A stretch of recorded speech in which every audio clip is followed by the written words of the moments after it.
pasa que, como estaba diciendo, así a veces no se tiene una cierta conciencia de lo que es la patología, la anatomía patológica. Incluso hasta cuando son médicos, los médicos usualmente creen que patología simplemente es estudiar a los muertos. No es así. La anatomía patológica es hacer un diagnóstico de las enfermedades. ¿Y a quién le diagnosticamos las enfermedades? A las personas vivas, a nuestros pacientes. Y en esta imagen estamos graficando la importancia justamente de la anatomía patológica. Entonces, venga, yo tengo que estudiar el árbol de la medicina. Y ahí pueden ustedes ver cómo el tronco que sostiene a ese árbol es la anatomía patológica.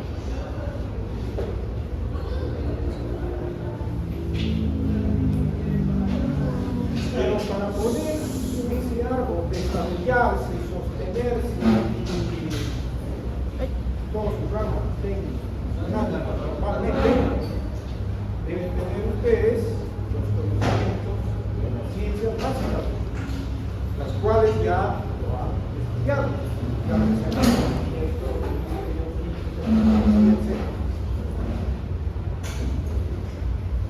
Por lo tanto, esos conocimientos que ustedes ya tienen de estas áreas básicas, que serían las raíces,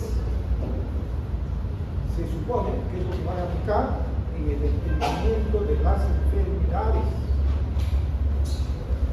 Ejemplo, ustedes no recuerdan la anatomía, la histología normal del corazón, ¿cómo pueden interpretar que el corazón es enfermo? De ninguna manera, ¿no?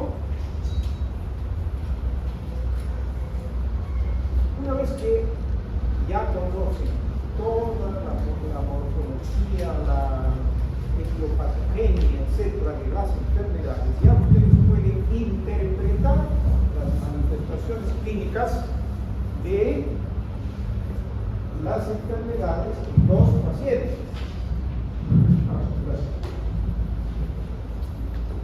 Y esas manifestaciones clínicas, como ven ahí, se traducen en las diversas especialidades de la medicina, ¿no?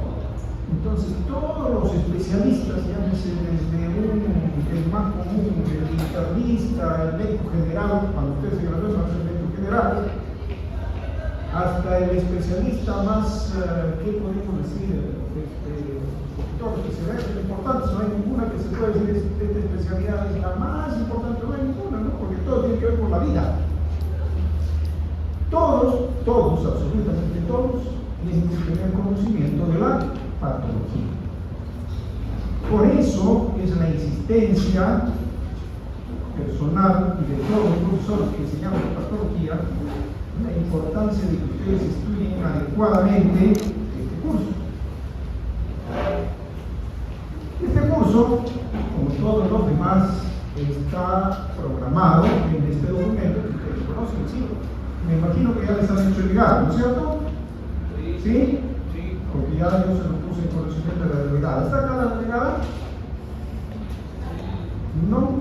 ¿Usted? ¿Usted es la señorita? ¿Su nombre es? Catherine, perfecto. Muy bien, entonces ya se les hizo llegar esto y ahí está todas las actividades que vamos a hacer en este curso. Está programado detalladamente, ¿no? Todo lo que dice ahí, los objetivos, los contenidos, la metodología de la enseñanza, de los exámenes, las evaluaciones. Y a propósito de eso, a veces no hay nada raro que les llega pues el sílabo, ¿no? Ese documento. Pero bueno, pues ahí debajo del cuaderno que sea y que duerme el sueño de los justos, como yo digo, y no lo leen. ¿Por qué? ¿Por qué digo que no lo leen? Porque llegado casi al final del examen, lo primero que me están preguntando, no todo por supuesto, me están preguntando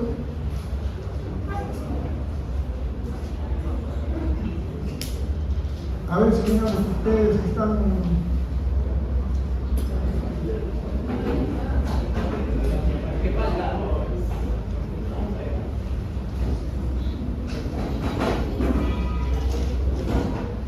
decía, lo primero que me están preguntando es, doctor, ¿y cómo se lleva a cabo, cómo saca las notas finales? Todo está escrito ahí, todo está claramente explicado.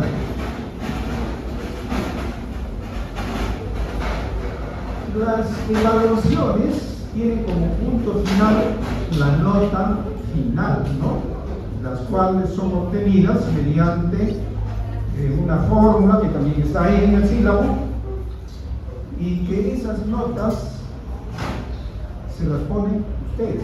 Eso es lo que quiero insistir, porque los profesores no ponemos las notas. Los profesores lo único que hacemos es traducir lo que ustedes están haciendo en sus exámenes teóricos, en sus exámenes de laboratorio, en sus seminarios, porque siempre también es común que me digan, doctor, me falta medio punto, no sea malito. No es que yo sea malo, ni cualquiera de los profesores que nosotros enseñamos acá en patología, no. Lo que pasa es que el alumno que no ha estudiado, pues está en esas dificultades. Yo quisiera que al final del curso nadie tenga eso, nadie esté con eso, doctor, medio punto, me falta 0.1. No, pues no es así. Y la importancia de esto está en que ustedes son los que se ponen la nota. Por eso, esto es un complemento de lo que trato de decir, insistir a todos ustedes. El objetivo de nosotros, los profesores, los docentes, y particularmente de quienes habla, es que ustedes al final sean buenos profesionales, buenos médicos. Qué bonito es al final ser médico, ¿no? Graduarse de médico, un orgullo personal, un orgullo para la familia. Y dice, caramba, el doctor, la doctora, ¿no? El máximo, porque siempre el médico en el estatus de la sociedad ha ocupado, en el estatus mundial, ha ocupado. Estoy hablando del tiempo pasado, hoy día estamos perdiendo eso y no lo debemos perder. Tengan presente que los médicos tenemos que ver con la vida humana. Es por eso que actualmente en el ejercicio de la medicina tenemos muchos problemas numéricos. ¿Por qué? Por eso yo digo, la medicina actualmente es la profesión más peligrosa. ¿Por qué más peligrosa? Porque los pacientes se quejan de todo. No solo se quejan, nos denuncian. Ahí está lo más triste, lo más grave, ¿no?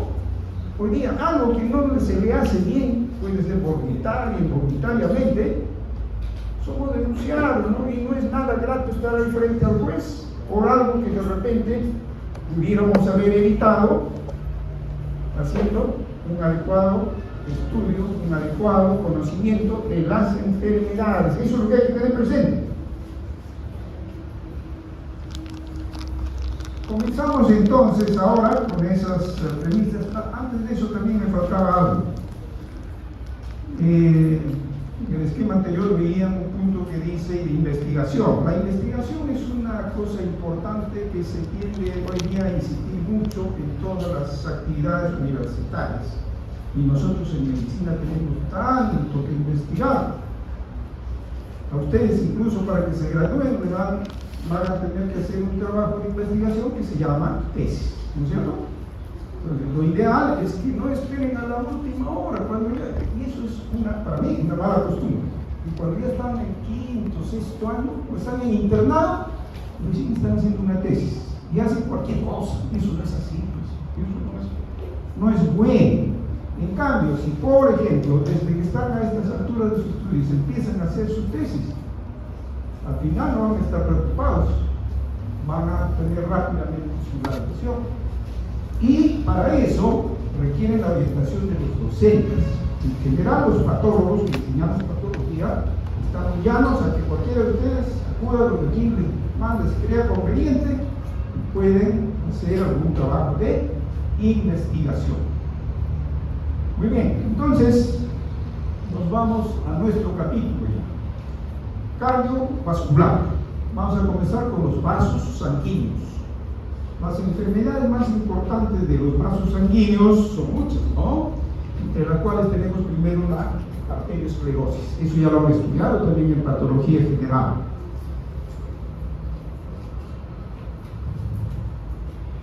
La vasculitis, procesos inflamatorios de los vasos sanguíneos en forma genérica. Los aneurismas, que también, repito, todo esto ya lo hemos estudiado en patología general.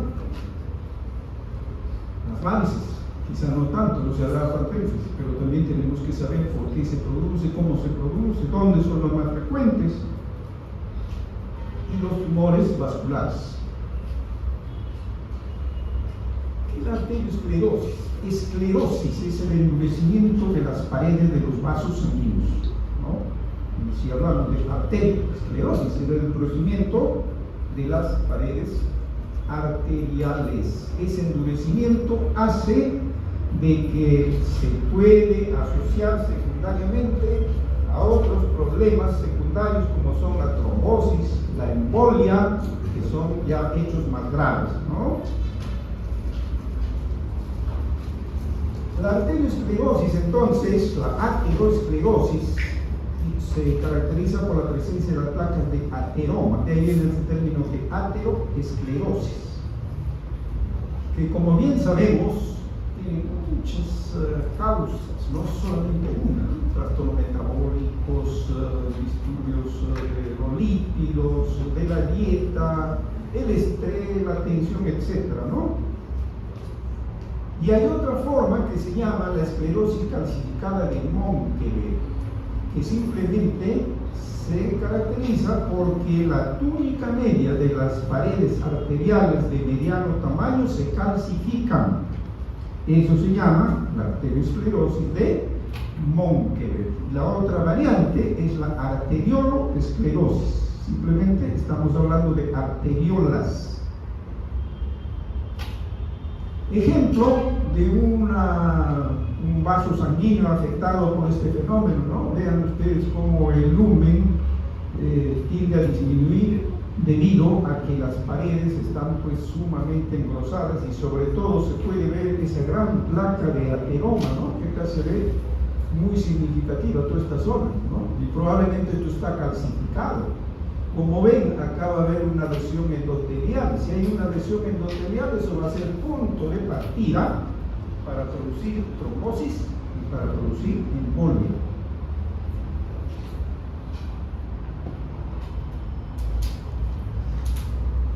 ¿Qué cosa nos producen ahora esas placas de ateroma? Primero, expansión, así como nos dijo en la imagen anterior, es que el lumen va a estar disminuyendo porque está creciendo esa placa de ateroma.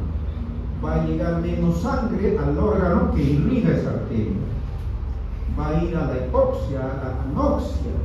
El otro problema es la fibrosis y la calcificación.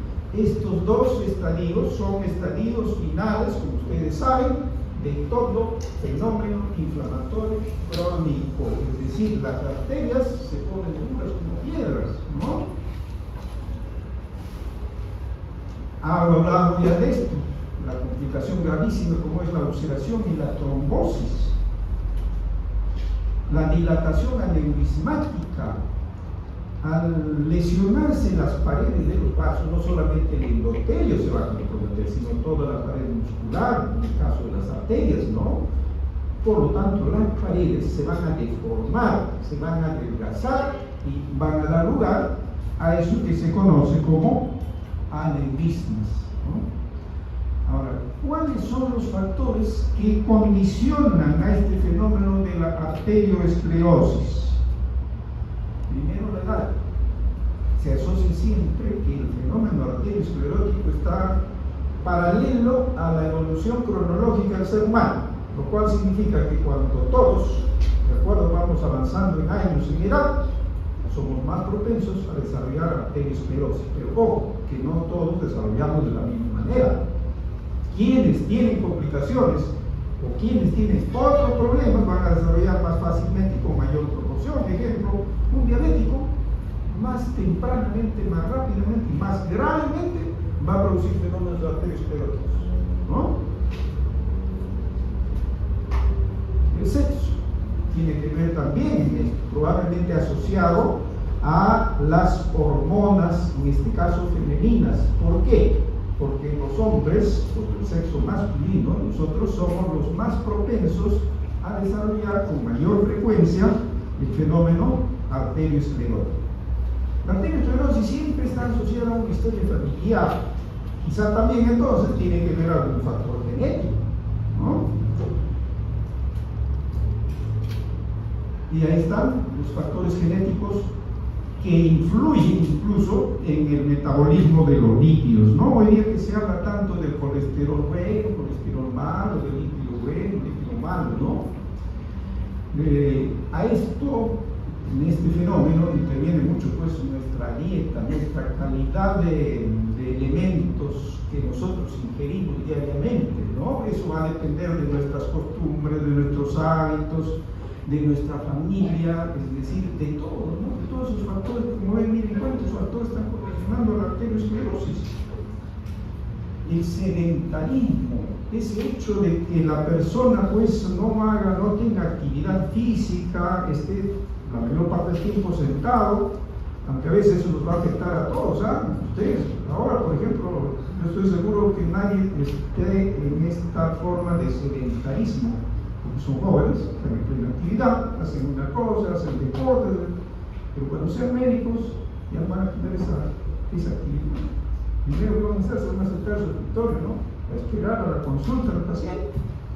Como ven también, vean cuántas cosas también a nosotros nos va a condicionar este fenómeno de la arteriosclerosis, el estrés. ¿Quién no está estresado hoy día? Todos. Desde que nos levantamos estamos estresados, ¿no? Nos levantamos temprano, tengo clase a las 8, tengo que salir por algo, no tomo ni desayuno bien. Quiero tomar mi movilidad, si no tengo mi movilidad propia, empieza el estrés, ¿no? Aún tengan movilidad, metámonos a ese tráfico, que es infernal en Lima, estamos estresados. La hipertensión, otro problema condicionante, que siempre va a estar asociada a la arteriosclerosis. El tabaquismo, ese hábito nocivo que nosotros como médicos tenemos que dar el ejemplo, porque eso, ¿qué vale pues que nosotros a un paciente le digamos, mire, el paciente le dice, oiga, doctor, usted me ha investigado que tengo arteriosclerosis, ¿qué me recomienda?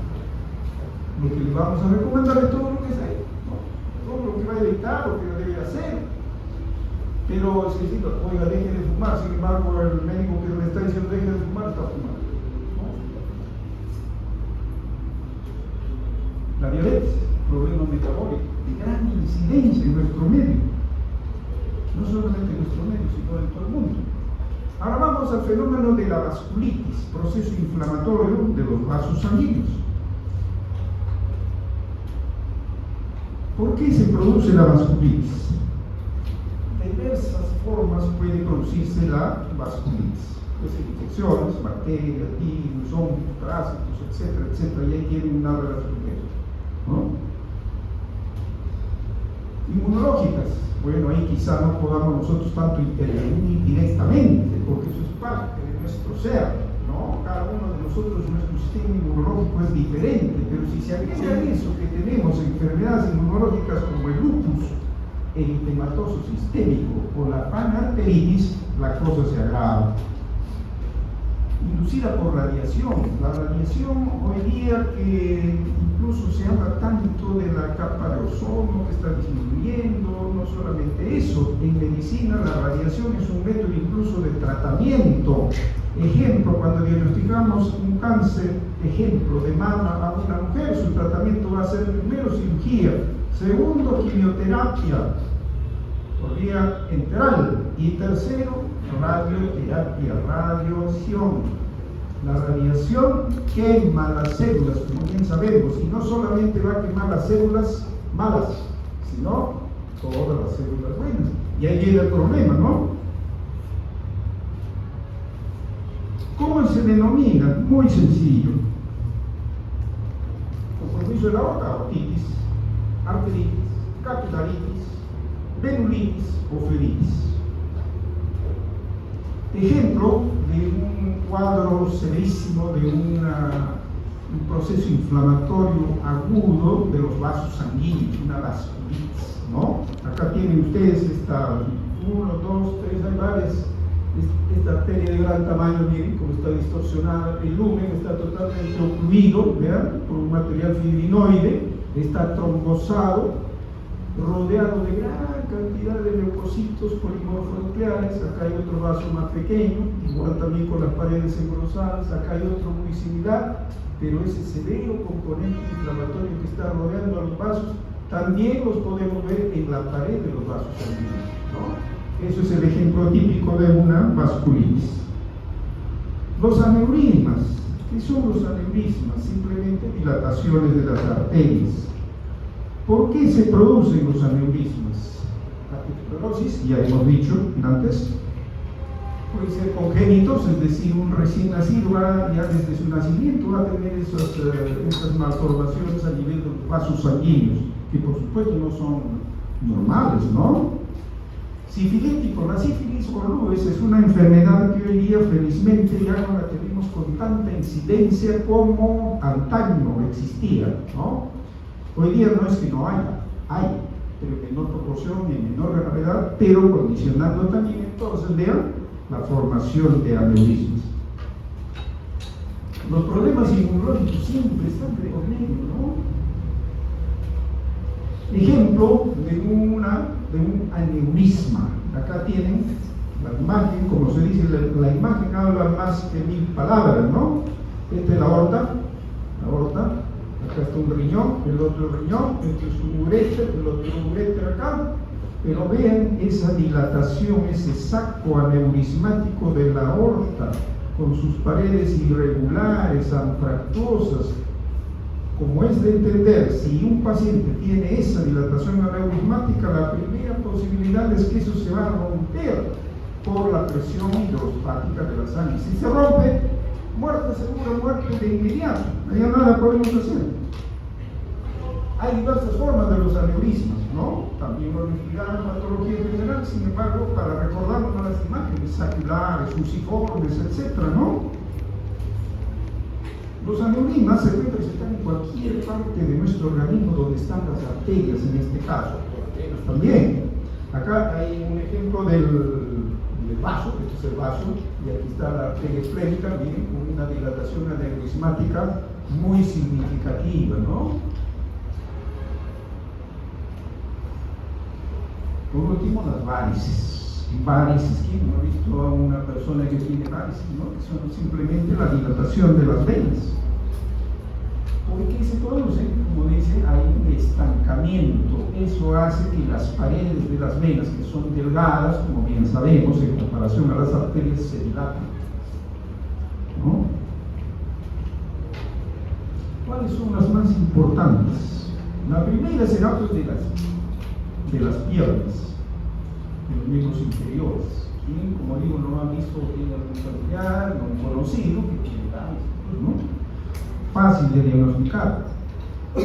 Hay unas varices que sí no las vemos así externamente, pero que son gravísimas cuando se presentan.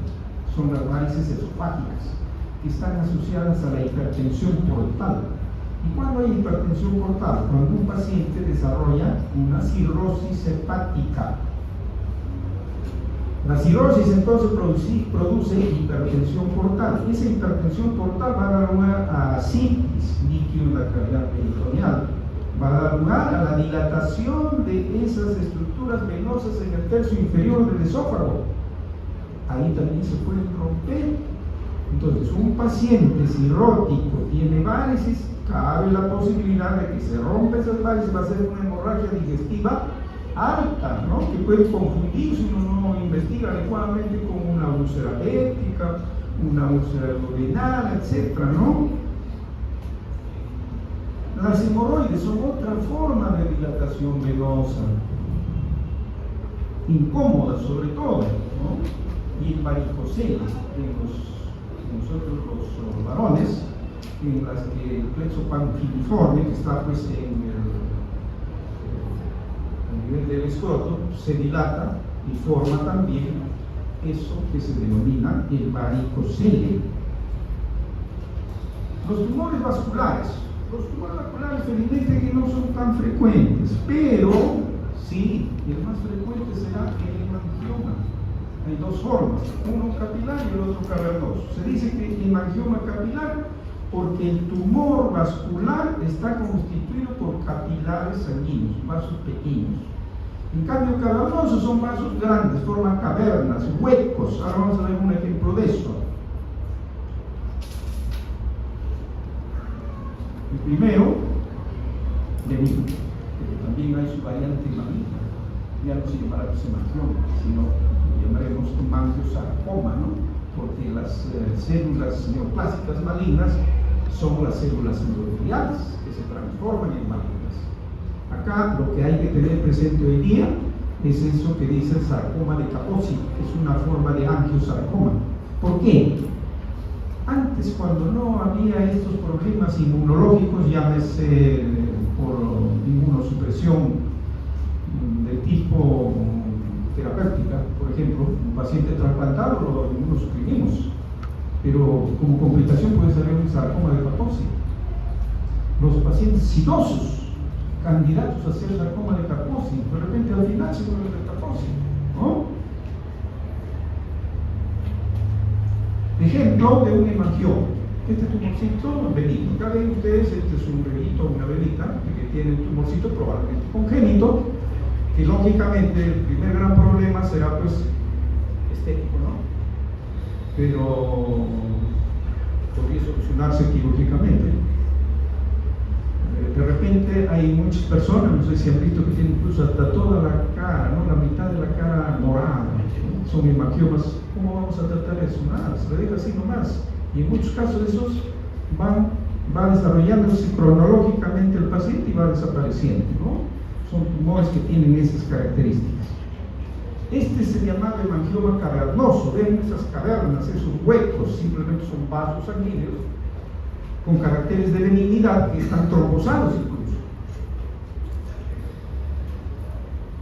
Muy bien, llegamos al órgano más importante de este capítulo. Ya les he dicho que en nuestro cuerpo no podemos decir que este órgano no tiene importancia. Todo tiene importancia, ¿no? Hasta los pelos, ¿no? Por algo tenemos los pelos. Pero el corazón siempre, ¿no? No solamente desde el punto de vista médico, el corazón tiene que ver mucho con nuestra vida diaria, ¿no?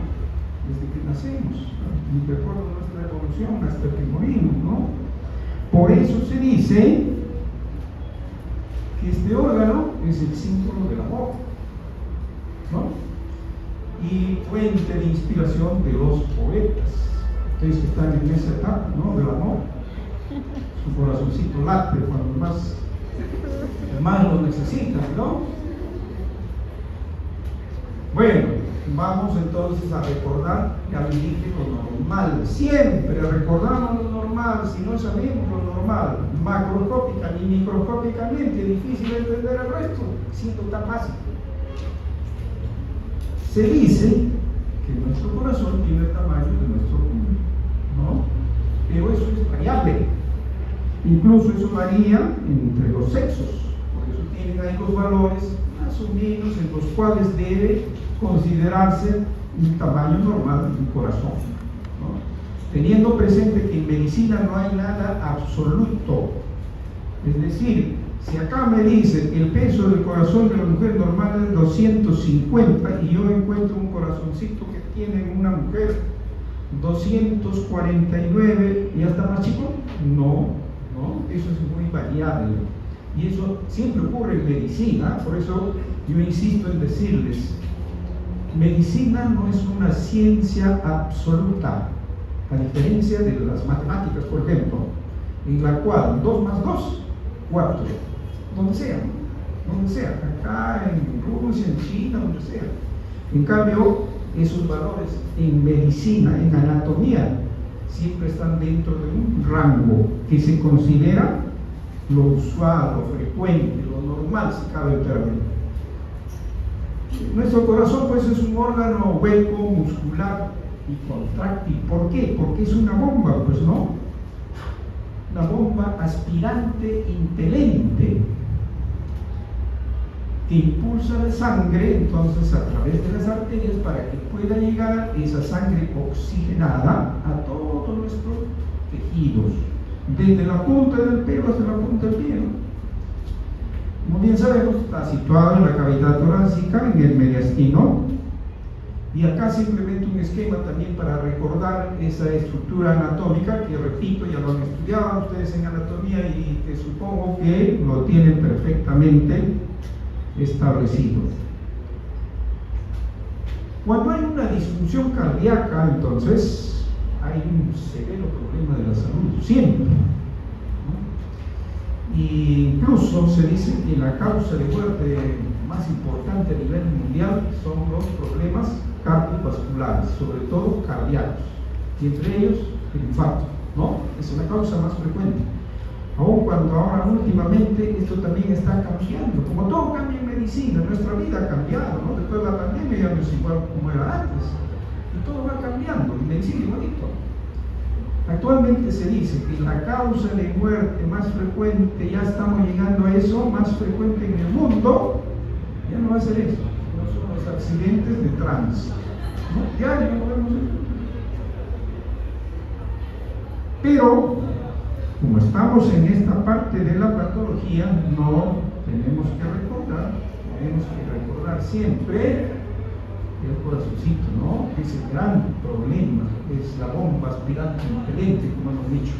Ahora, ¿cuáles son las principales cardiopatías que vamos a estudiar? Es decir, diversas enfermedades cardíacas. Las primeras será la cardiopatía isquémica, luego vamos a estudiar las enfermedades valvulares, las enfermedades del miocardio, del pericardio, las malformaciones congénitas y por último las neoplasias cardíacas.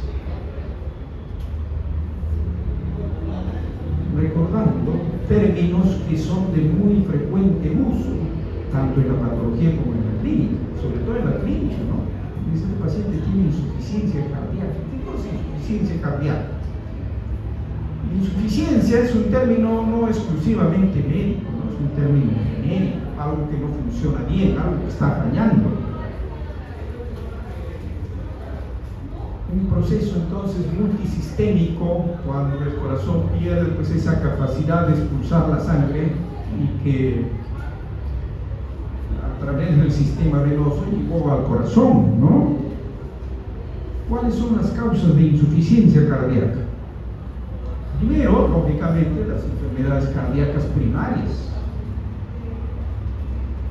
Tenemos las causas extracardíacas, es decir, no es una enfermedad primaria del corazón, sino está fuera del corazón. ¿Y cuáles son esas? La hipertensión, que ya hemos estado repasando algo de eso.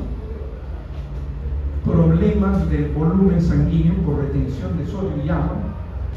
Por eso cuando un paciente se deshidrata, por ejemplo, es un gran problema, ¿no? Y sobre todo en los niños. El aumento del metabolismo. Les hemos puesto el ejemplo del hipertiroidismo, un trastorno endocrinológico que se va a asociar en la mayor parte de los casos a un problema de insuficiencia cardíaca. El paciente va a terminar con eso. Vamos a ver entonces, recordar un poco cuáles son las causas más frecuentes de esto. Falla la bomba, dijimos problema primario del corazón. Dentro de ellos está la cardiopatía isquémica coronaria. Isquemia, se cierra el vaso, no llega sangre arterial, sobre todo, especialmente de las arterias coronarias. Trastornos eléctricos como la fibrilación. Bien sabemos que nuestro corazón late rítmicamente, ¿no? Ustedes saben cuántas veces por minuto late un corazón, ¿no? Entonces ya van a estudiar fisiología. Saben cómo suena nuestro corazón, ¿no? El tiempo no nos permite, quizá, pero hubiera sido bueno recordar, ¿no? Cómo suena nuestro corazón, cuántas veces late nuestro corazón. Esto tenemos que recordar primero, pues. Si, por ejemplo, un paciente sufre un infarto, como vamos a ver luego, se puede recuperar, supera el estado agudo, pero ese corazón va a terminar fibrosándose. Y al fibrosarse va a comprometer las fibras de las de His, ¿no? El trastorno eléctrico se va a traducir por un problema de insuficiencia cardíaca. La miocarditis, de diversa etiología, hay etiología bacteriana, parasitaria, etcétera, que nos va a producir eso, ¿no? Hay miocardiopatías metabólicas, y siempre, como ven, el problema hereditario, el problema genético siempre está de por medio. Las enfermedades valvulares y las enfermedades restrictivas, constrictivas, todas esas son las causas más frecuentes, como dice ahí, de insuficiencia cardíaca. En esta última, las enfermedades restrictivas, ¿qué significa? Que el corazón, pues también la bomba no va a funcionar normal porque una serie de elementos está interfiriendo en el funcionamiento normal. Ejemplo, la amiloidosis. Ahí en su laboratorio de práctica, ustedes en la primera práctica van a ver ejemplo de amiloidosis cardíaca. La amiloidosis es el depósito de una proteína anormal, ¿no? Se asocia usualmente a pacientes que tienen enfermedades consultivas, enfermedades de larga evolución. ¿Cuáles son esas? Neoplasia maligna, por ejemplo. Paciente tuberculoso, al final va a terminar haciendo una amiloidosis, ¿no? La pericarditis, pues vamos a ver con más detalle cuántos tipos de pericarditis hay. La pericarditis también entonces nos va a condicionar a una insuficiencia cardíaca. Si hablamos de insuficiencia cardíaca, en forma genérica va a significar que nuestra bomba, nuestro corazón no está bombeando, no está funcionando normalmente. Eso hace a que la circulación que viene de la parte inferior, ¿no? La circulación venosa, se va a estancar. Va a haber un estasis, un remanso. Eso da lugar a que se comprometa nuestro hígado. Y eso va a producir lo que se llama una congestión pasiva crónica. Y este es el ejemplo de eso. El hígado aumenta de tamaño, ¿por qué? Porque en sus estructuras sinusoidales se van a llenar de sangre. Pues entonces eso va a hacer que el hígado crezca. Y macroscópicamente el diagnóstico es muy sencillo de eso, y acá tienen ustedes acá, este es el hígado, ¿no? Ustedes saben que el hígado normalmente es uniforme, de una coloración rojo-vinosa, pero acá no, miren, como unos puntitos blanquitos que alternan con unas áreas rojitas, que son los hepatocitos. Esto es lo que se llama el hígado en nuez moscada, que es característico de la congestión pasiva crónica. Como les decía, eso significa que ese paciente ha tenido una insuficiencia cardíaca congestiva. Eso es desde el punto de vista macroscópico, y aquí está desde el punto de vista microscópico, ¿no? Acá hay unas zonas más rojizas que corresponde pues a que los sinusoides están más dilatados, llenos de sangre, llenos de matías, y eso es lo que se ha traducido en el hígado en nuez moscada. La cardiopatía isquémica. Aquí hay un desequilibrio entonces entre la demanda del oxígeno y lo que el corazón está necesitando. No llegó la necesaria cantidad de oxígeno a través de la sangre. ¿Por qué? Porque está disminuido el riego. Los vasos están con el volumen disminuido, va a llegar menos sangre. Entonces ya estamos llegando al problema isquémico. La causa más frecuente, como dice acá, entonces, es que las coronarias que irrigan pues, al músculo cardíaco se obstruyen. Eso se llama cardiopatía coronaria. Este fenómeno de la obstrucción coronaria da lugar a algunos términos que son de gran frecuencia su uso, tanto en clínica como en patología, básicamente en clínica. La angina de pecho, ¿no? ¿Qué cosa es la angina de pecho? La angina de pecho, y el otro término, que sí ya es más frecuente su uso, es el infarto agudo del miocardio, ¿no? Y al final, el paciente se muere, ¿no? La insuficiencia cardíaca, ya hemos revisado algo de eso, ¿no? Todo esto están relacionados a eso. Vamos a ver entonces qué cosa es la angina de pecho. Angina de pecho se caracteriza porque simplemente hay un dolor precordial transitorio, intermitente, producido por isquemia, ¿no? Pero que es reversible, ahí no hay muerte celular. Y eso se va a asociar también a la peroxisosis y a otros fenómenos, como vamos a ver luego. Pero acá no tiene nada que ver el infarto, ¿no? La angina no es muerte celular. Puede estar asociada con el estrechamiento de la coronaria. Ya hemos visto por arteriosclerosis. Puede ser que haya un vasoespasmo de las coronarias, sin necesariamente tener cuadros de arteriosclerosis. La diabetes, que se caracteriza por lesionar los vasos sanguíneos de pequeño tamaño, no solamente en el corazón, sino en todos los órganos, los riñones, el cerebro, los ojos, etc. La estenosis o insuficiencia óptica, problemas valvulares. Entonces también vean cuántas cosas hay que tener presente cuando estamos pensando en una angina de pecho. Pero ya le repito, la angina es reversible. El paciente se recupera, incluso sin tratamiento, ¿no? Pero eso no significa que el paciente se recupera, ok, no. Porque en el momento que tiene un cuadro anginoso, mucho cuidado, ese paciente hay que siempre estar controlando, ¿no? Su presión, cómo está su fenómeno arteriosclerótico, etc.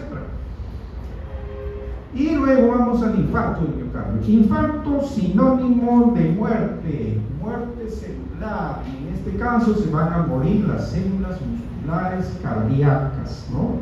Hay una necrosis anóxica, como dice acá. La causa usual es la isquemia, no hay llegada de sangre, de oxígeno. La mayor parte es producida por oclusión de las coronarias, ¿no? Por trombosis. ¿Qué tipos de infarto tenemos? Podemos llamarle transmurales, es decir, que compromete toda la pared cardíaca, endocardio, miocardio, pericardio, eso se llama transmural. Subendocardico, es decir, la lesión va a estar exclusivamente debajo del endocardio, es mucho menos leve que un transmural, pues no menos gravedad incluso. Por supuesto que la magnitud y la gravedad de un infarto va a estar en relación a la magnitud del vaso sanguíneo que se ha ocluido.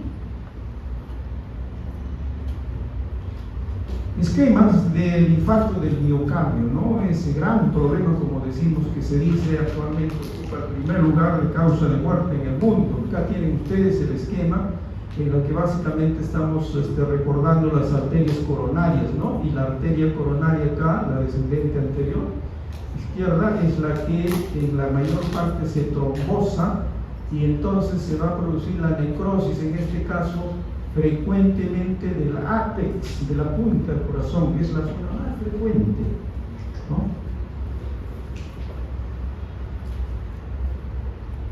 El infarto, ¿cómo lo diagnosticamos o cómo lo vemos desde el punto de vista anatomopatológico? La clínica relativamente sencilla en algunos casos, en otros a veces un poco complicado. Pero acá, como estamos en anatomía patológica, hay que insistir. En este cuadro, ustedes acá en la primera línea están las horas, los días, las semanas. ¿Qué cosa observamos macroscópicamente a simple vista? Luego microscópicamente y por último en las primeras etapas en que usualmente hasta incluso las 4 horas después de producir el infarto, a simple vista no vamos a ver nada. Incluso hasta con el microscopio óptico muy poco vamos a ver. En cambio con el microscopio electrónico ya podemos ver lesiones mitocondriales, por ejemplo, ¿no? Y de acuerdo a cómo va evolucionando, va aumentando el periodo del infarto, ya se va haciendo más evidente. Ya incluso desde el punto de vista macroscópico, ustedes tienen acá cómo va cambiando de color la área infartada, ¿no? Acá, por ejemplo, entre las 12 y 24 horas dice que es un moteado oscuro. Acá ya se va viendo una zona de color amarillo en el centro y así sucesivamente, hasta que ya a los 2 meses se supone que se ha cicatrizado, ¿no? Se ha cicatrizado y significa que eso se ha fibrosado. Y al fibrosarse, esa parte que se han muerto los miocitos es reemplazada por la fibrosis. Por lo tanto, ese corazón ya no es normal, ese paciente ya no es normal, va a tener arritmias. Ejemplo del infarto en su localización más común, como les he dicho, ¿no? Ahí tienen, miren, en la punta del corazón, en el ápice, ¿no? Se ha roto. Esto, claro, si ocurre esto en un paciente y se rompe, ¿qué podemos hacer? Nada, ¿no? Muy difícil. Algo que se puede hacer. Muerte súbita. ¿Qué complicaciones entonces vamos a esperar en los infartos del miocardio? Arritmias, ya hablamos de las arritmias, ¿no? En la que pueden causar la muerte de estos pacientes. Ya dijimos por qué, porque se compromete el sistema de conducción eléctrica del corazón, ¿no? El aneurisma. La muerte súbita. El otro problema es el shock cardiogénico, es decir, el paciente se va a chocar, va a disminuir su presión, se va a desmayar, ¿no? Sin ser muerto, pero está en esas condiciones y es producido por el corazón y el problema cardíaco. De ahí hablamos de shock cardiogénico. La rotura, ya vimos una imagen, ¿no? Si se rompe el corazón, ¿qué va a salir? La sangre sale al saco pericárdico, a eso se llama hemopericardio. Y al producirse un hemopericardio se produce lo que clínicamente se denomina un taponamiento cardíaco. Ya no puede hacerle la bomba, hacer su actividad normal, ¿no? Porque ya lo rodeó, lo ahogó, citado el término, la sangre que salió ahí. No solamente se va a producir esa rotura que hemos visto, pueden romperse internamente los músculos papilares, pueden romperse las cuerdas tendíneas, entonces también van a producir secuelas valvulares. La trombosis, el grave problema que usualmente se asocia, ¿no? Puede ser en los ventrículos, en las aurículas. Al haber trombosis habrá embolia. De repente hace un infarto, sale de la situación, pero el paciente termina haciendo una embolia cerebral, una embolia pulmonar, ¿no? En algunos casos el paciente sale del infarto agudo, pero inmediatamente al corto tiempo vuelve a hacer un infarto. Eso se llama reinfarto, ¿no? Y la pericarditis es un proceso inflamatorio crónico, como vamos a insistir más después de esto, en la que se asocia siempre a los problemas de infarto. Los aneurismas, ya hablábamos de antes. En las cavidades cardíacas se pueden producir las dilataciones aneurismáticas. Y acá tenemos el ejemplo de esto que hemos estado hablando, ¿no? Acá tienen ustedes en primera instancia la rotura del corazón, ¿no? Y casi parecido a lo que hemos visto anteriormente. Acá, casi entre la zona interventricular, también ha existido una rotura. Miren la rotura de los músculos, ¿no? Papilares. Pericarditis, ¿no? Trombosis. Acá miren cómo la cavidad se ha dilatado de paredes delgadas, ha formado un saco aneurismático, que también es la posibilidad de que se va a romper. Acá viene entonces a ver cuáles son las manifestaciones clínicas, como dicen, habituales, que se presentan en el infarto del miocardio. Típicamente, un dolor opresivo, precordial, que se irradia el cuello, se irradia el miembro superior izquierdo, se puede ir al epigastrio, a la mandíbula, etc. ¿no? Eso es lo típico. Lógicamente, tenemos que controlar a ese paciente cómo están sus funciones vitales, ¿no? Lo primero que hacemos es eso: pulso, presión, temperatura, respiraciones, etc. El pulso va a ser rápido y técnico.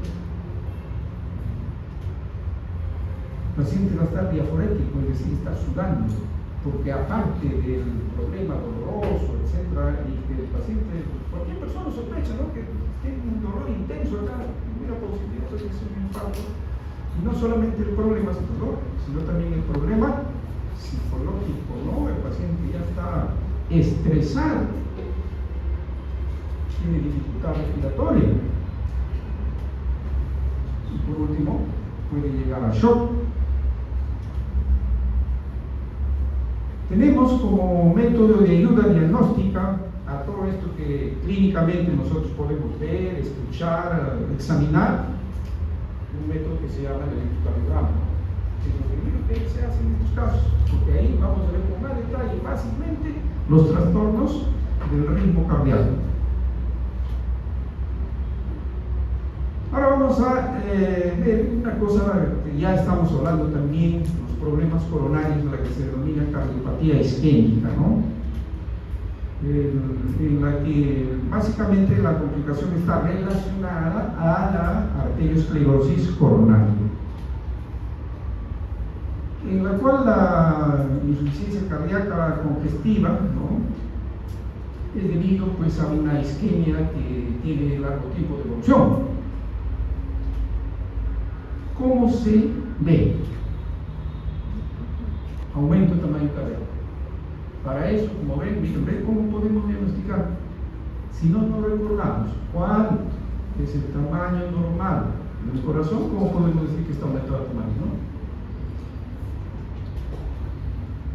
Se dilatan todas las cavidades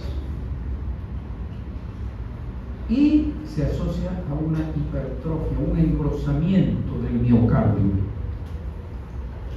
Este ejemplo, bastante típico, característico de lo que ya estamos viendo reiterativamente, un fenómeno arterioesclerótico, en la cual las arterias, esta arteria, por ejemplo, de gran tamaño, muestra pues una gran placa de ateroma, probablemente esté calcificada, ¿no?, con marcada disminución de su lumen.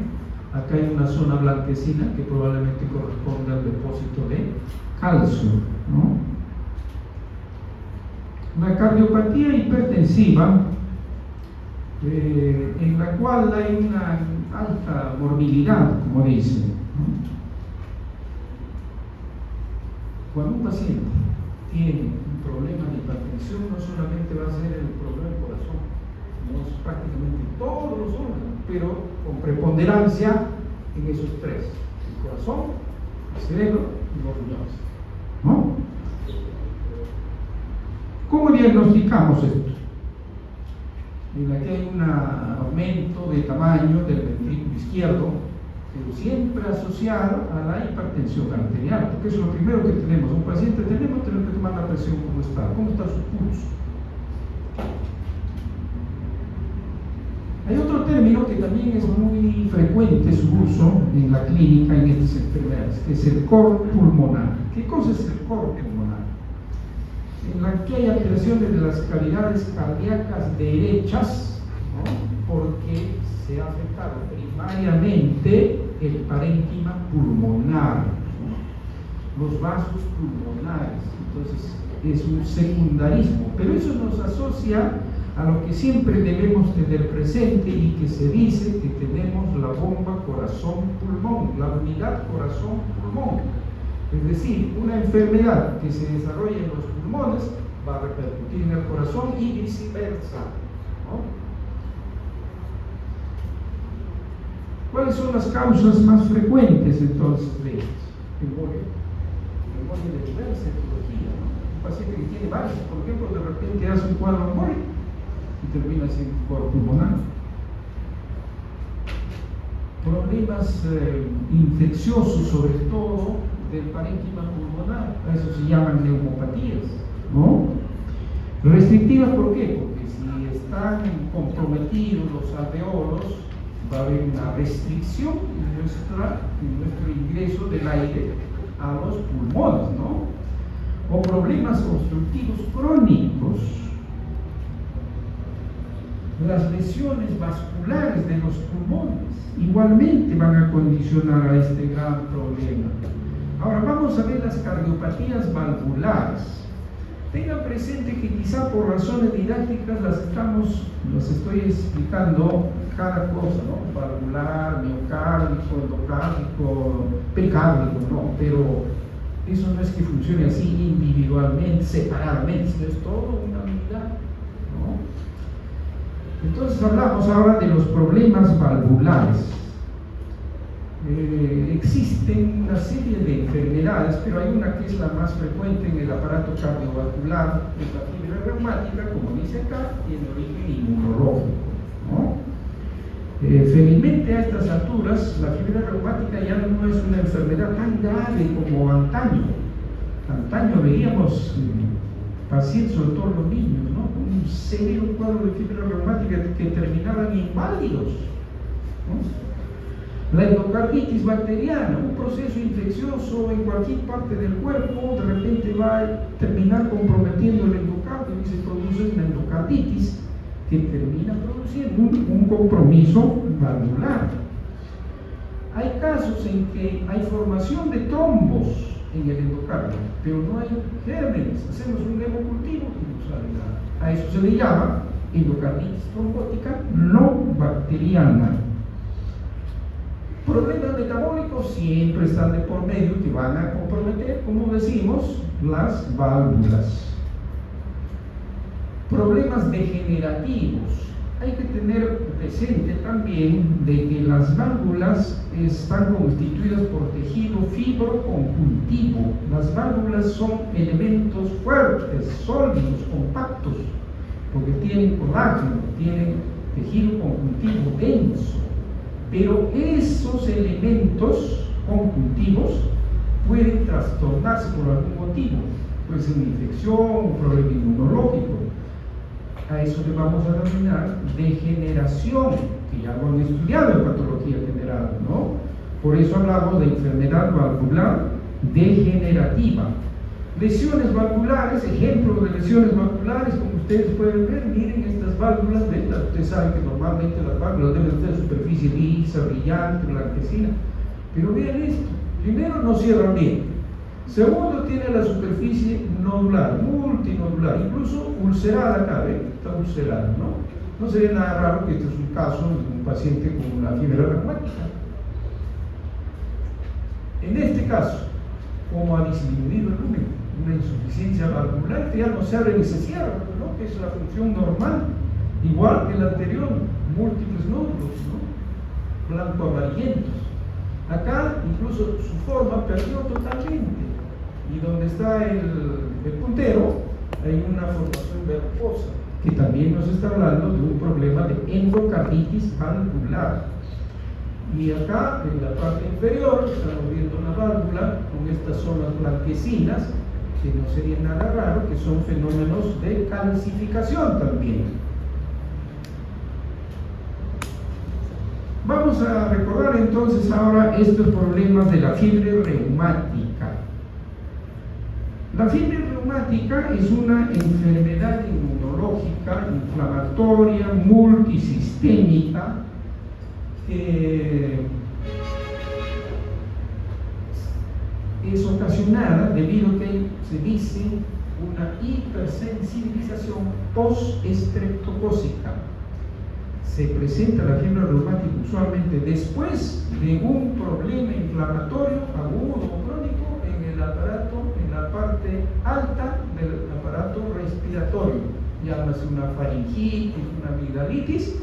Eso sí es ocasionado por un agente etiológico como es el estreptococo A, puede condicionar a que el paciente haga una fiebre reumática.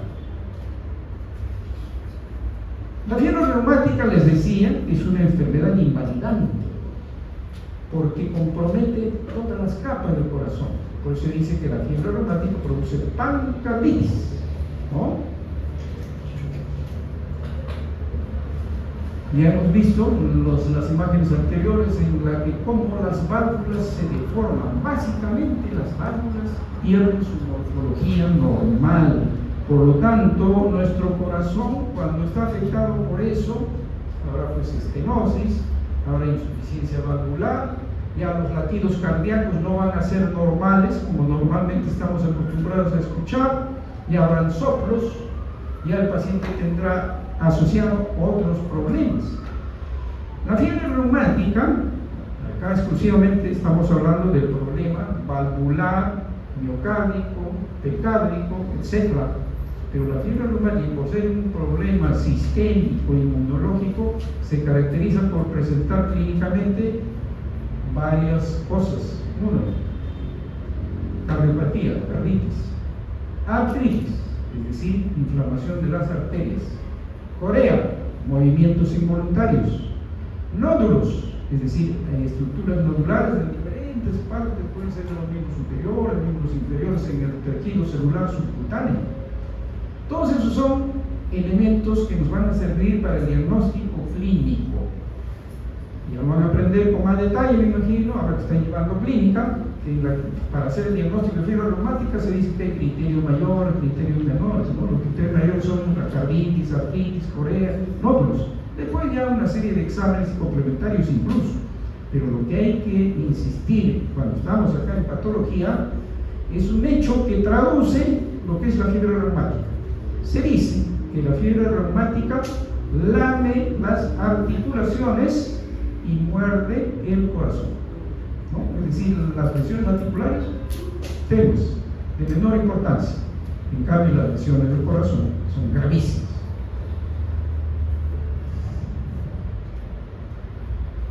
Un esquemita para recordar lo que ya hemos hablado. Ahí tienen un paciente que tiene un problema respiratorio alto, ¿no? Producido por el estreptococo, asociado luego a un problema inmunológico, los linfocitos, que tienen que ver mucho con esto.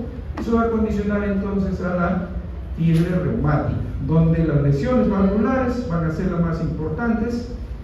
El pericardio, ya dijimos, no solamente el pericardio, sino la pancarditis que caracteriza a la fiebre reumática.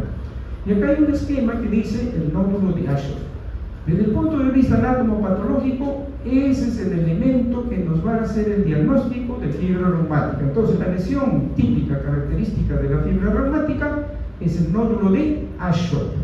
¿Y cómo está constituido? Y acá tienen ejemplos de esas lesiones valvulares. Miren, las flechas nos están indicando ahí, ¿no? Miren esas válvulas que deben tener una superficie lisa, múltiples nódulos, ¿no? Múltiples nódulos.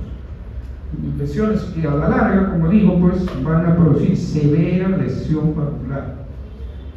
Desde el punto de vista histológico, les decía que el nódulo de Ashworth es el que nos va a hacer el diagnóstico. Y este es el típico nódulo de Ashworth. Acá tienen ustedes fibras musculares, ¿no? Acá están, y están separadas por esta zona, que esto corresponde al nódulo de Ashworth. ¿Qué cosa hay acá? Hay células inflamatorias, hay linfocitos, macrófagos y unas células alargadas, ¿no? Unas células más grandes, y como esta de acá, a esas se llaman las células de Ashworth, y hay otras células alargadas, parecidas, pero alargaditas, esos se llaman los miocitos de Ashworth. Entonces todos son elementos que constituyen el nódulo de Ashworth. Vamos a hablar entonces ahora de la endocarditis bacteriana. Bacterias, la más frecuente, el estafilococo aureus.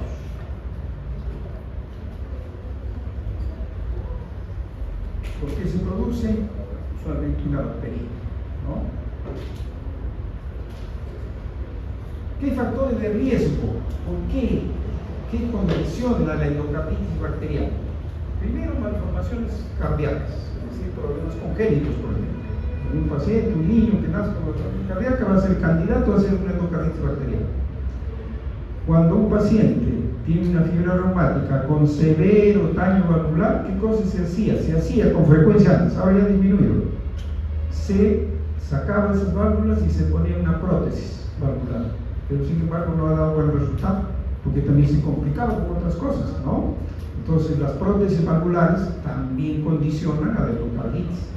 Y por último, las drogas, como dice ella. Felizmente que eso en nuestro medio no es frecuente, ¿no? Las drogas intravenosas, eso es en otras latitudes. Vamos a las enfermedades del miocardio.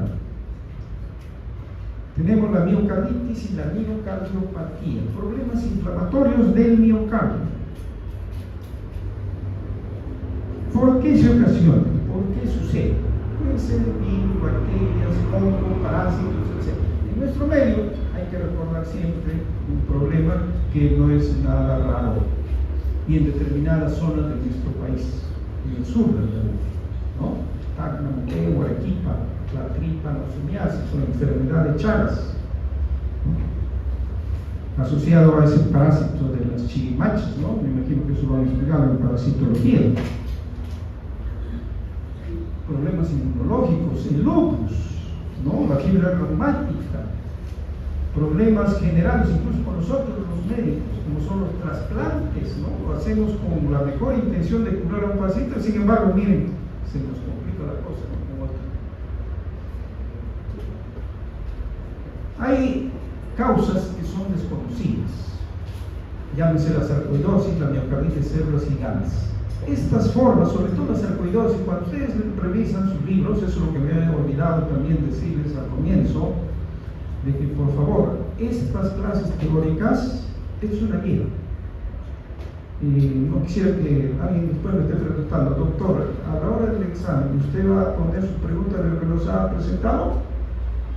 Mi respuesta siempre es la misma. Cuando usted sea médico y tiene un paciente y justamente tiene el problema que no ha estudiado bien, ¿qué le va a decir? ¿No me enseñaron eso? ¿Me olvidé? No, ¿no? La sarcoidosis, cuando lean sus libros, por eso, complementando a lo que les estoy diciendo, lean sus libros. Ahora, por ejemplo, saben, no les voy a entregar esto porque esto les va a obligar a que ustedes lean sus libros, estoy hablando, no digo que hoy día tenemos esto, ¿no? Fácil, acá entro, ahorita mismo encuentro todo. Pero, si bien es cierto, es una orientación también, que no es lo básico, elemental en medicina sobre todo, porque hay que tener presente que aquí en internet escribe cualquiera. Entramos de repente, a ver, buscamos fiebre reumática, vamos a encontrar un montón. Pero no son ni médicos que escriben, ¿no? Entonces nos mandan a los libros. Es como si nosotros, yo, sin ser arquitecto, escribo algo sobre construcción, porque quiero hablar así que no, pero ¿qué autoridad tengo? Sin ningún conocimiento. Igual, ¿no? En medicina. En cambio, los libros, básicamente, los que les hemos recordado, esos son los elementos de mayor valor. Les estaba hablando de la sarcoidosis. La sarcoidosis, cuando lean, por ejemplo, sus libros de Robin, ahí van a encontrar cantidades. Hacen mucho énfasis en esa enfermedad, sarcoidosis, en esas partes del cuerpo. Nuestro medio no es frecuente, es raro, ¿no? Yo, por ejemplo, he visto escasamente, pues, unos cuantos casos de sarcoidosis. Pero en cuanto a latitudes, no. La miocarditis y células gigantes también son raras, pero hay que tenerlas presente. ¿Qué formas clínico-patológicas tenemos de miocardiopatía? La forma dilatada, la forma hipertrófica y las miocardiopatías restrictivas. ¿Cuáles son esas restrictivas? Dilatada, bueno, el término listo, sea dilatada. Ahora después vamos a ver el esquema. Hipertrófica, aumentó de tamaño. Restrictiva es porque en el músculo cardíaco, sobre todo, se producen alteraciones en el intersticio, como vamos a ver luego. Y acá están las formas esas, ¿no? Para comparar lo normal, la dilatada, se dilatan las cavidades, hipertrófica, ahí tienen esquematizado el músculo aumentado de tamaño, hipertrófico, y la restrictiva, se le ha puesto justamente el amiloide, en la cual en el intersticio del músculo, eso lo van a ver ustedes mejor incluso en su primera práctica de laboratorio, donde les mostramos una lámina con amiloidosis cardíaca. Pericarditis, la otra capa del corazón. ¿Por qué se produce la pericarditis? Pues infecciosa, igual que las anteriores que hemos estado revisando, ¿no? Inmunológicas, el lupus, la fiebre reumática. Después de un infarto, ese paciente va a ser candidato a hacer pericarditis. Urémica, cuando hay uremia, sobre todo, ejemplo, cuando un paciente tiene una severa insuficiencia renal, un diabético, por ejemplo, que terminó haciendo una glomerulopatía diabética, ya sus riñones no funcionan, insuficiencia renal, y eso condiciona a la uremia, y al haber uremia puede terminar produciendo una pericarditis. Las radiaciones, si antes hablamos algo de las radiaciones, ¿no? Les ponía el ejemplo de la irradiación que se le da a una paciente con cáncer de mama, por ejemplo, ¿no? Los tumores, en el pericardio se pueden encontrar tumores metastásicos que han venido de otro sitio, puede ser de colon, puede ser de ovario, puede ser de próstata, etcétera, etcétera, ¿no? ¿Qué formas anatopatológicas de pericarditis tenemos? Serosa. Los términos, las palabras nos dicen todo. Serosa porque el contenido del líquido va a ser seroso. A diferencia de la fibrinosa. ¿Por qué? Porque aquí se va a ver con mayor preponderancia ese elemento que se llama la fibrina. Esta es la forma más frecuente de pericarditis, la pericarditis fibrinosa. Y vean, se asocia acá al lupus, a la fiebre reumática, a la uremia, a la tuberculosis, etc. Pericarditis purulenta, simplemente hay pus en el saco pericárdico, ¿no? Una neumonía, una sepsis va a condicionar a eso. Hemorrágica, ya antes hablamos, por ejemplo, incluso cuando se rompe el corazón va a haber un taponamiento cardíaco. Entonces hay formas de pericarditis en que se caracteriza porque básicamente el problema es hemorrágico. Adhesiva. Nosotros sabemos, ustedes saben, de que el saco pericárdico tiene dos capas, ¿no es cierto? Una es el pericardio visceral y el pericardio parietal. Entre ambas capas hay un espacio virtual, normalmente. Y normalmente en ese espacio debe haber un líquido, el que permite que el corazón esté funcionando, ¿no? Pero eso también tenemos que recordar. Imagínense, muere alguien, y cuando ustedes estén haciendo su, ¿cómo se llama? ¿No? Ahora, usted va a tener que hacer una necropsia.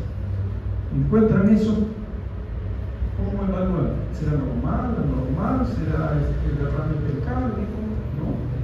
Se dice que normalmente en el saco pericárdico debe haber un promedio aproximado de unos 30 centímetros cúbicos de líquido pericárdico. Si hay más, ya no es normal, ¿no? Ya se llama un derrame pericárdico. Cuando se proinflama el pericardio, esas dos hojas se pueden pegar, ¿no? Ya va a perderse ese espacio virtual. A eso se llama pericarditis adhesiva. Fibrocalcificada, ya la última etapa, una grave, ya se fibrosó y llegó hasta la calcificación. Ejemplo, macrocopia. Ahí tienen un corazoncito, vean, la superficie, como ustedes saben, debe ser rosadita, brillante, lisa, pero acá no. Acá toda la superficie es anfractuosa, parece que tuvieran nodilitos, unos puntos más oscuros que probablemente sean focos hemorrágicos. Esto es típico de una pericarditis. Vean esto, el saco pericárdico está lleno de pus, y no solamente pus, sino también un contenido hemorrágico, ¿no? Una pericarditis purulenta. Y vean, ya se están formando como una especie de fibras, y probablemente esto puede terminar en una forma adhesiva.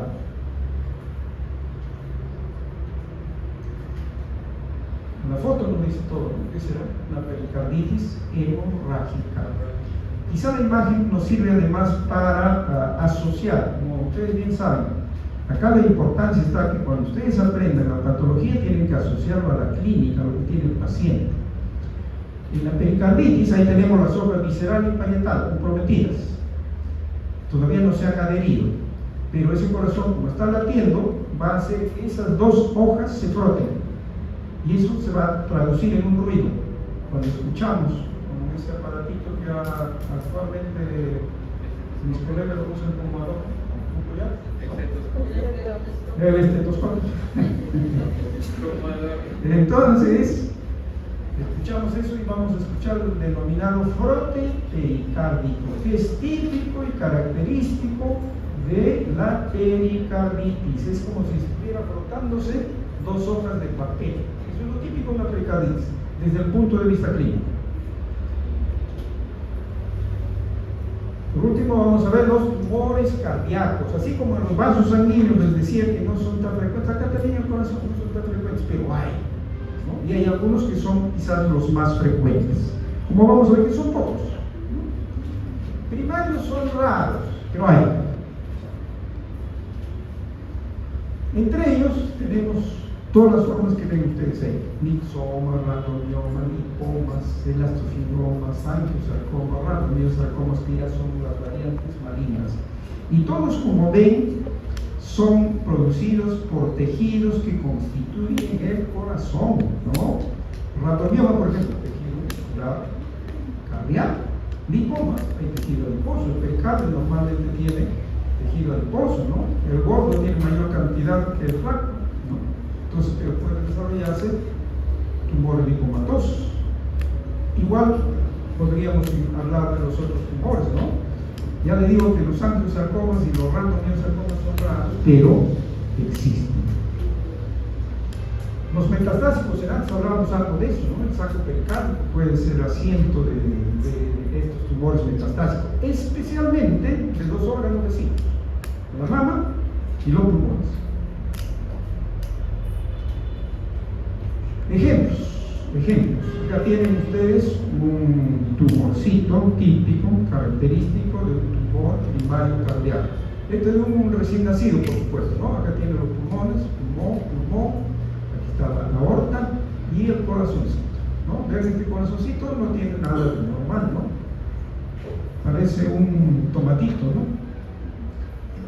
Y eso, desde que lo vemos, no es normal. Pues vamos a abrir ese corazón. Vean, ¿no? ¿Qué cosas lo constituyen? A simple vista estamos viendo que es muscular. Entonces, un tumor benigno del músculo cardíaco.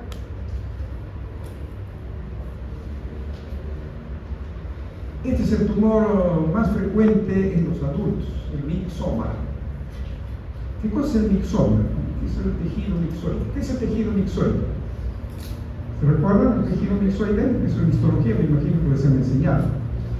Pero recuerden, el cordón umbilical está constituido por tejido embrionario, una especie de gelatina, ¿no? De ahí viene su nombre. ¿Cómo se llama eso?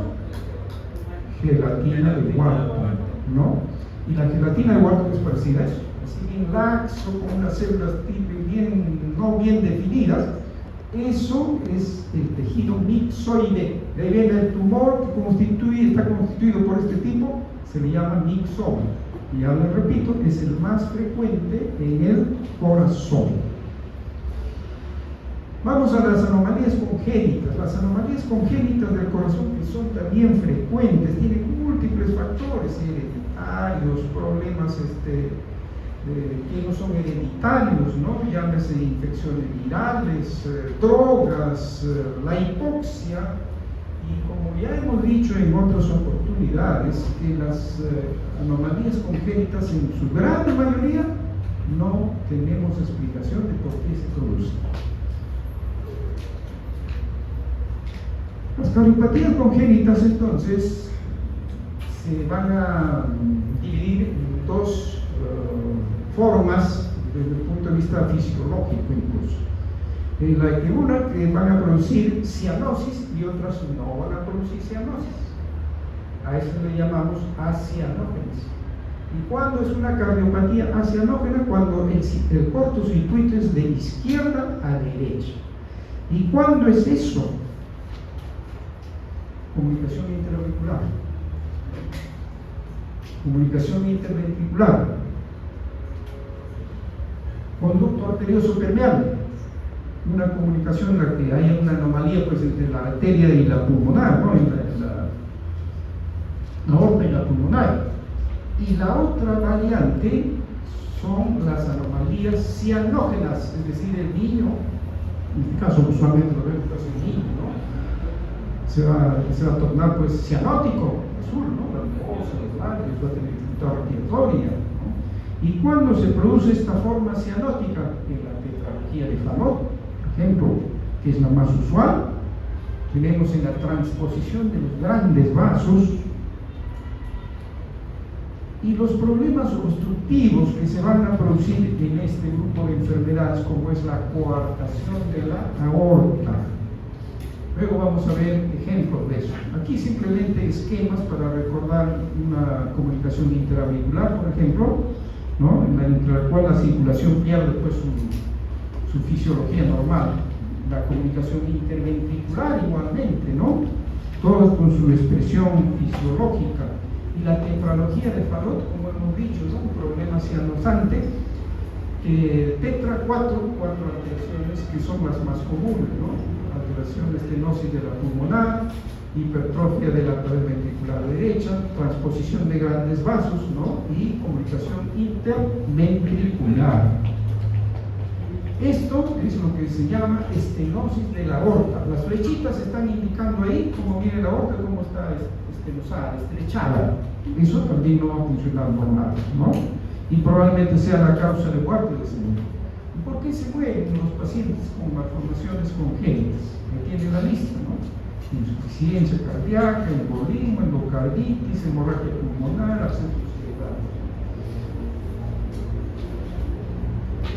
Muy bien, jóvenes, entonces espero que con esto